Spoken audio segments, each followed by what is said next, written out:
Hello, everyone. My name is Leonce Sebimana. I'm the Executive Director of the Torture, Abolition and Survivor Support Coalition International, TASC. We are a nonprofit based in Washington, D.C. We work with torture survivors. This standard is encouraging member organisations to actively but meaningfully and appropriately involve victims and survivors of torture in their programme. Following up on the global rehabilitation standards for torture victims, I want to share a little bit how at TASC we engage survivors in participation of their own rehabilitation. As you all know, the survivors are the experts of what happened to them because they know better than anyone else what happened to them, who did it, and what circumstances.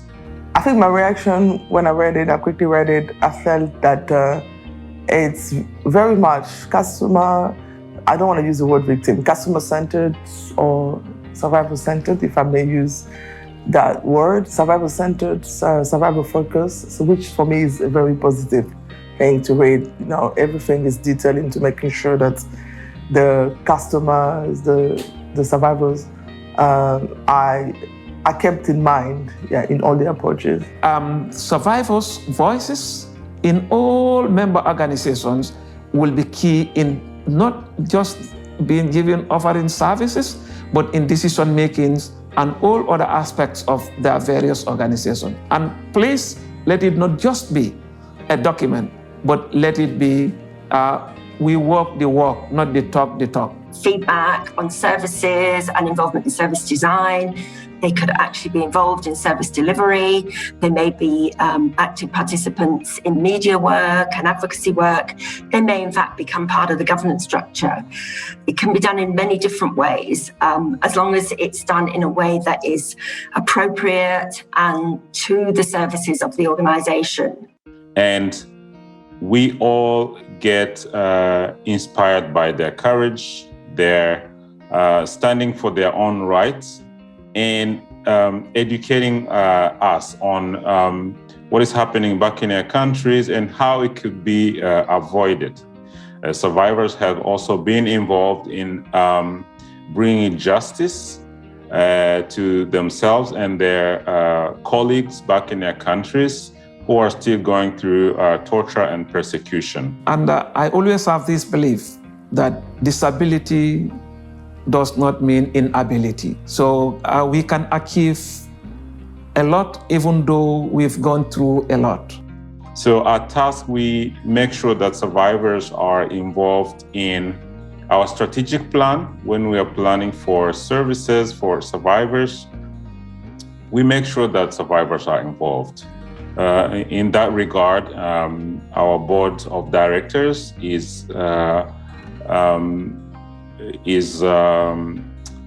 group of individuals from different backgrounds, but half of them are torture survivors because they can inspire us, educate us in what best services we could provide.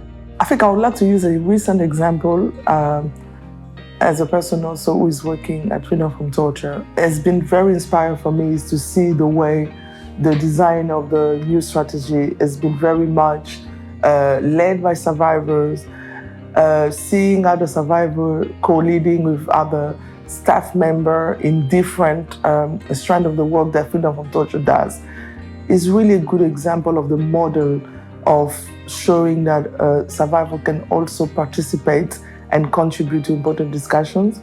Really to take part, seeing survivors shaping and being part of the direction or pointing the direction to what this organization should be focusing on in the next 4 years is very much empowering.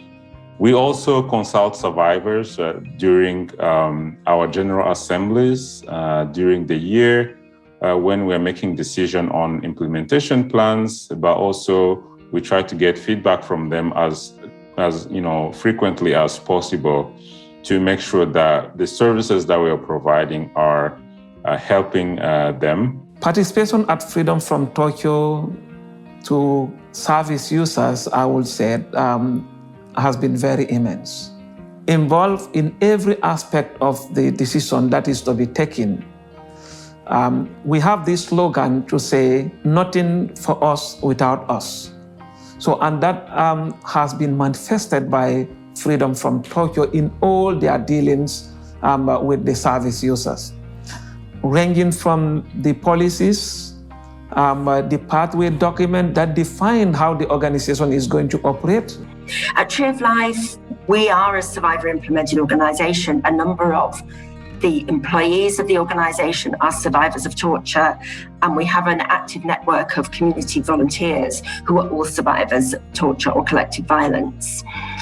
And the survivors are involved directly in service delivery. They facilitate workshops, they identify participants for workshops, and they offer follow-up after workshops in the community, and also for referrals to specialist services. In order to do this in an appropriate way, we've had to be really careful to avoid vicarious trauma. We assess the suitability of survivors very carefully before we involve them. We have a very intense training program over a long period of time, with a lot of mentoring and coaching and training as an ongoing process. And integral to that is also making sure that we have self-care and well-being embedded in everything that we do. We are involved in a lot of advocacy with the US Congress, with the State Department, with different policymakers, and survivors are in the forefront of that advocacy, because with their storytelling, we can speak better to policymakers, because policymakers, most of the time, they know the numbers of torture, what is happening in the world in terms of torture, but they haven't seen someone who have been tortured face to face. They haven't heard stories, firsthand stories from those individuals. So survivors are very, very in the forefront to advocate for their rights, but also the rights of other individuals who are in the countries where torture is still practiced. Acknowledge that survival can be part of the conversation. And that is why it's very careful. We don't always use the word victim. We have seen the work that we do at Freedom from Torture, and what SSO does has demonstrated that part of rehabilitation is also to involve survivors. Rehabilitation is extended, is more than the therapeutic sessions, to give survivor a voice, to acknowledge that people go through a process, to be patient with that process, and also to trust that survivors, despite everything that has happened to them, they can also they can be part of this discussion, that they can contribute for the work that we do.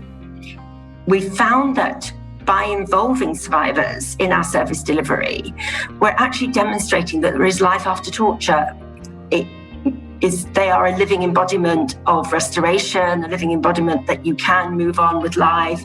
And it is also very empowering for the survivors themselves. It gives them a sense of efficacy, a sense of value, and also is an integral part of their own healing process. So for me, the word victim, I understand that RCT will use the word victim because of the legal implication, and in order to determine the relationship as well of the person who has suffered torture.